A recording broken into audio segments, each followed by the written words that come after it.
It's 8:11. Prostate cancer is the second leading cause of death in men after lung cancer. September is dedicated to spreading awareness about prostate cancer.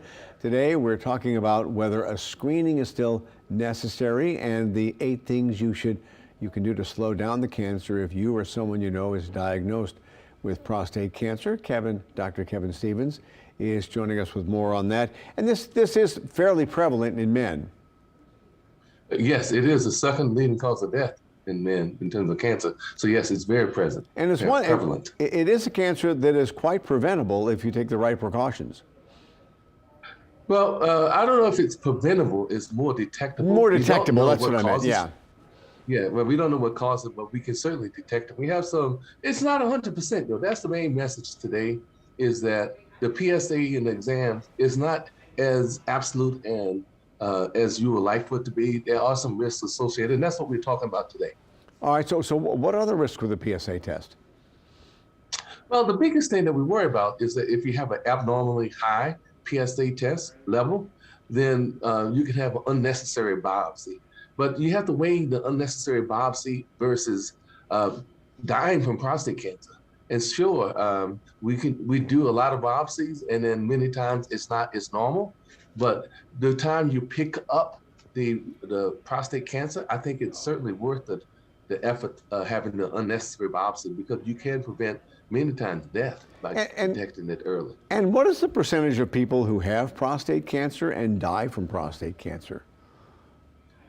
Well, it's variable. So the whole thing is not equal for everyone. We divide into risk factors. For instance, if you have a family member who has had prostate cancer, you're at higher risk. We know African American men are at higher risk, and so we also know some things that you died in other places that you live that can make you at higher risk. So really, you have to talk to your physician, your provider, a one-on-one, and they can tell you more of your risk pool, because it varies. Depends on where you live and who you are and your genetics and all those types of things. And that's why doctors recommend getting it checked every year, just to make sure if something goes wrong, you can catch it early and take care of it.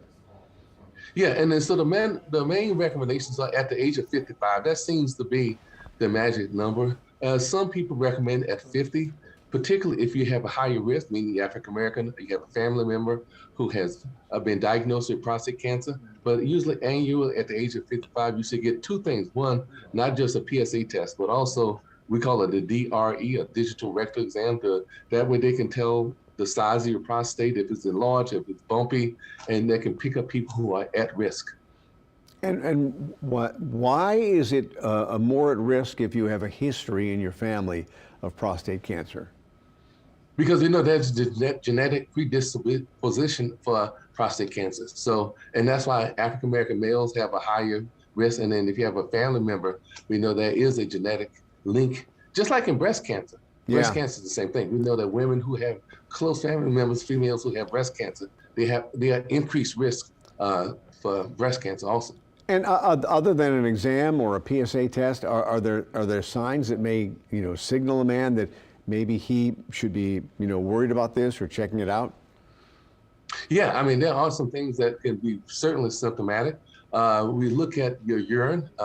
If you're having dripping, if you're having a hard time initiating, if you're having stopping and starting, that could be signs. And there are other diseases of the prostate gland, I need to say.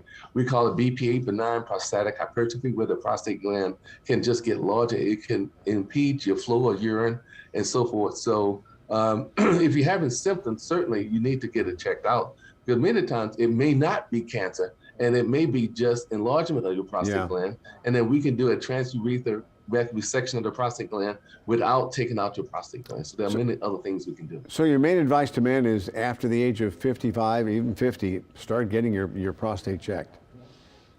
Not only get your prostate checked, but get checked up. I mean, there you go. We tend to run away from doctors, but that's one of the things on your list.